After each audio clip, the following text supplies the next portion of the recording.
বদরের যুদ্ধের ঘটনা আপনারা প্রত্যেকেই জানেন। এই বদরের যুদ্ধ যখন শুরু হওয়ার পূর্বে রাসূলুল্লাহ সাল্লাল্লাহু আলাইহি ওয়াসাল্লাম সাহাবীদেরকে লাইন কাতার সোজা করতেছে। কাতার এক কাতারে সকল সাহাবীদেরকে দাঁড় করাইতেছে। দাঁড় করানোর সময় রাসূলুল্লাহ সাল্লাল্লাহু আলাইহি ওয়াসাল্লামের কাছে একটা তীর ছিল। তীর, যে তীর আমরা মারে না যুদ্ধের সময়, যে তীর মারে, তীর না ধনুক বলেছেন, এটা ছিল। তো রাসূলুল্লাহ সাল্লাল্লাহু আলাইহি ওয়াসাল্লাম ওই তীর দিয়ে সকলের পাকে সোজা করতেছে।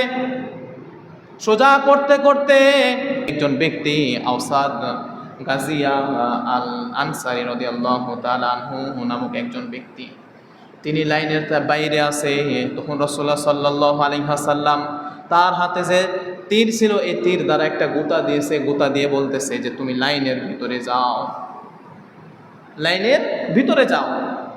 তো মানে এই কথা রাসূলুল্লাহ সাল্লাল্লাহু আলাইহি ওয়াসাল্লাম তাকে এমনিও বলতে পারতো, কিন্তু রাসূলুল্লাহ সাল্লাল্লাহু আলাইহি ওয়াসাল্লাম তাকে ওই তীর দ্বারা গোতা দিয়েছে উল্টা দিক থেকে। তখন আঘাতপ্রাপ্ত হয়েছে। সাহাবিকরামরা কি মানে সূক্ষ্ম বেরেনে ছিল দেখেন, যখন আঘাতপ্রাপ্ত হয়েছে তখন ওই সাহাবী আসওয়াদ রাদিয়াল্লাহু তাআলা আনহু বলে, ইয়া রাসূলুল্লাহ, আপনি না এই পৃথিবীর ভিতরে সবচাইতে বড় ইনসাফগার, আপনার মতো ইনসাফওয়ালা, আপনার মতো সঠিক বিচার কেউ করে না, তো আমার অপরাধ কি, আপনি আমাকে আঘাত দিলেন কেন? এই কথা যখন রাসূলুল্লাহ সাল্লাল্লাহু আলাইহি ওয়াসাল্লামকে সাহাবী বলল, রাসূলুল্লাহ সাল্লাল্লাহু আলাইহি ওয়াসাল্লাম কাতার সোজা করা বাদ দিয়ে দিলেন। সে সাহাবী বলতেছে, ইয়া রাসূলুল্লাহ, আপনি আমাকে আঘাত করেছেন, আঘাতের বদলায় আঘাত আমিও নিব, আমিও আঘাত করব আপনাকে, তাহলে আপনিও একটু কষ্ট পাবেন।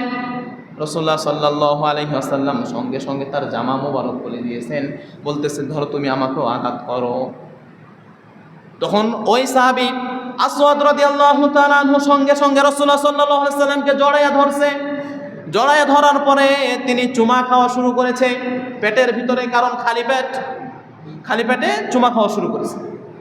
তখন রাসূলুল্লাহ সাল্লাল্লাহু আলাইহি ওয়াসাল্লাম আওসাদকে বলে, আওসাদ, তুমি না আমাকে আঘাত করবা, কিন্তু আমাকে জড়িয়ে ধরিয়া চুমা খাইতেছো কেন? আওসাদ বলে, ইয়া রাসূলুল্লাহ, ইয়া হাবিবাল্লাহ, এই যে বদরের প্রান্তরে আমরা এখানে উপস্থিত আছি, কিছুক্ষণ পর হয়তোবা আমরা সকলে যুদ্ধে নেমে যাব। যুদ্ধে নামার পরে জানি না আমি শহীদ হব নাকি মানে ফিরে আসবো, বেঁচে ফিরে আসবো, আমার জানা নাই।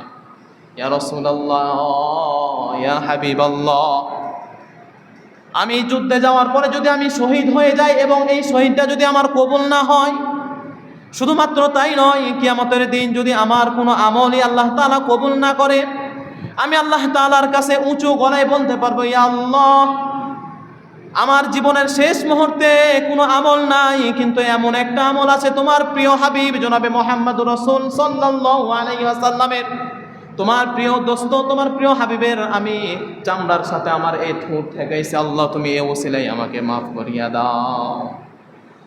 সাহাবায়ে কেরাম মাফ চাইতেছে এক্ষেত্রে, যে এই ওসিলাতে আমাকে মাফ করো। প্রথমত শহীদ, নিঃসন্দেহে যদি মারা যায় শহীদ, তার ভিতরে কোনো সন্দেহ নাই।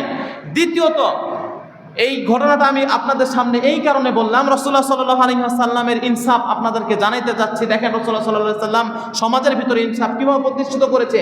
একজনকে কাতার ভালো কাজ করতে লেগে কাতারের ভিতরে বাঁকা পাইছে, সেটা সোজা করার জন্য একটা লাঠিতে গুঁতা দিয়েছে, আঘাতপ্রাপ্ত হয়েছে। আর যখন এই কথা বলেছে, তো তুমি আঘাত করো আমাকে, তার যিনি আমাদের নবী সাল্লাল্লাহু আলাইহি ওয়াসাল্লাম তার শরীরটা পাতায় দিয়েছেন যে আমাকে তুমি আঘাত করো। তাহলে এর চাইতে বড় ইনসাফগার আর কি নিবে? কিন্তু আজকে আমাদের ভিতরে, আমি ইমাম সাহেব, আমি কাউকে গালি দিয়ে দিলাম, তার কোনো, আমি নিজের থেকে নিজে কোনো কিছু পরোয়া করি না।